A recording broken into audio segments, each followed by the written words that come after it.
Bonjour Gilles, pour Ciné Techno, je vous parle du combo en 4K Ultra HD et Blu-ray de South Park, Bigger, Longer and Uncut. Le film de Trey Parker et Matt Stone est distribué par Paramount et présente en anglais les voix de Trey Parker, Matt Stone et Mary Kay Bearman. Sorti en magasin le 25 juin 2024. La sortie au cinéma du nouveau film de Terrence et Phillip, deux humoristes canadiens excessivement vulgaires, sème l'émoi parmi les parents de South Park. Devant cet afflux de langage ordurier, la mère de Kyle décide de lancer un grand mouvement social et politique afin d'éliminer Terrence et Phillip, une décision qui pourrait mener à une guerre ouverte entre le Canada et les États-Unis. Ce nouveau disque 4K du film de South Park sort donc cette année, 25 ans après sa sortie en salle. Oui, oui, 25 ans. Ça me rajeunit pas du tout. Bref, c'est une excellente occasion de revisiter cette œuvre, particulièrement après plusieurs décennies d'épisodes de la série télé, qui est donc aujourd'hui rendue beaucoup plus loin qu'elle ne l'était en 99. Est-ce que l'humour aura bien vieilli? Premier constat, c'est clair que beaucoup d'eau a coulé sous les ponts dans la petite ville fictive de South Park. Certains personnages ont disparu depuis, comme Chef, d'autres qu'on adore ne sont toujours pas là, comme Butters, qui a un petit caméo, ou Timmy, et d'autres n'ont pas grand-chose à voir avec qui ils deviendront ensuite, comme le père de Stan. Plus généralement, l'univers de la série était encore assez limité, le gros de l'action du film se déroule dans la petite ville de South Park, même si l'ambition est quand même beaucoup plus épique. En fait, le plus étonnant, c'est de réaliser à quel point le film a été réalisé au tout début de la série, qui ne totalisait à l'époque que 2 ou 3 saisons, tout au plus, et malgré tout, le résultat est franchement probant et efficace, dans l'ensemble tout aussi hilarant après toutes ces années. On retrouve évidemment les tendances un peu centristes de Parker et Stone, qui ont toujours eu ce penchant pour s'en prendre à tous les extrêmes d'un problème, ce qui est une des raisons qui aura permis finalement à la série de rester aussi longtemps populaire, entre autres.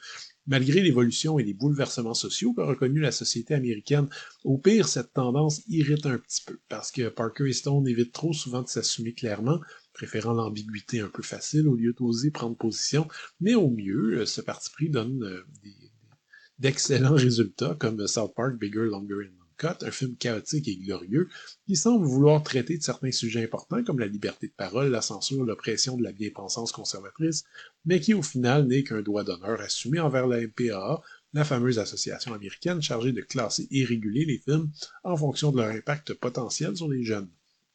Ceci étant dit, revoir South Park Bigger and Longer and Uncut permet aussi de constater à quel point, bien avant les turbulences actuelles que subit l'Amérique, Parker et Stone ont mis le doigt pile sur cette espèce de colère latente de violence sourde dans laquelle se complaisent un petit peu trop souvent les États-Unis.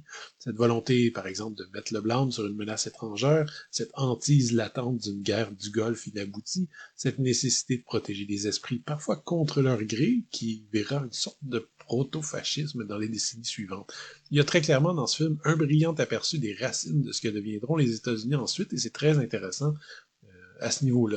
Accessoirement, j'ai même pas encore souligné finalement que le film était en fait une comédie musicale, et probablement une des meilleures comédies musicales, avec des chansons absolument géniales que vous serez pas prêt d'oublier, dont certains que je peux même pas nommer ici, parce que tellement c'est vulgaire. Même si certains dialogues ou références vont peut-être passer un peu moins bien, j'imagine, aujourd'hui, le film tire à boulet rouge sur tellement de cibles qu'on ne peut qu'accepter la proposition avec beaucoup de bonheur. Le 4K Ultra HD est présenté à 1,85 panoramique avec piste audio en anglais Dolby 2 HD 5.1 ou français 5.1 doublé au Québec et une petite piste descriptive en anglais est également offerte. Les sous-titres sont en anglais au français. À noter que le Blu-ray de ce combo ne contient finalement que la version originale anglaise, donc vous avez vraiment besoin d'un lecteur 4K pour regarder le film en français. En ce qui concerne la qualité du disque 4K, eh bien clairement c'est du beau travail technique, mais on se cachera pas, le matériel source est visuellement très simpliste, donc c'est pas comme si vous redécouvrirez le film pour la première fois. Côté bonus, on trouve tout ça sur le Blu-ray. Le film est présenté en Blu-ray en version sing-along, c'est-à-dire que les chansons viennent avec les paroles que vous pouvez chanter, si ça vous tente. On trouve aussi le vidéoclip de What Would Brian Boitano Do par DVD, des bandes annonces et une piste de commentaires par les réalisateurs et plusieurs autres membres de l'équipe. J'avais un peu peur de revoir South Park Bigger, Longer and Uncut, j'adore ce titre, après toutes ces années, mais je dois admettre que malgré toute l'évolution que la série a eue depuis 99, le film reste un excellent divertissement, plein d'excellents gags, de dialogues mémorables et de chansons savoureuses.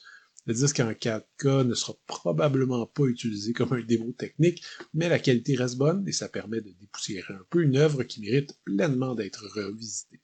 C'était Gilles, merci, bon visionnement.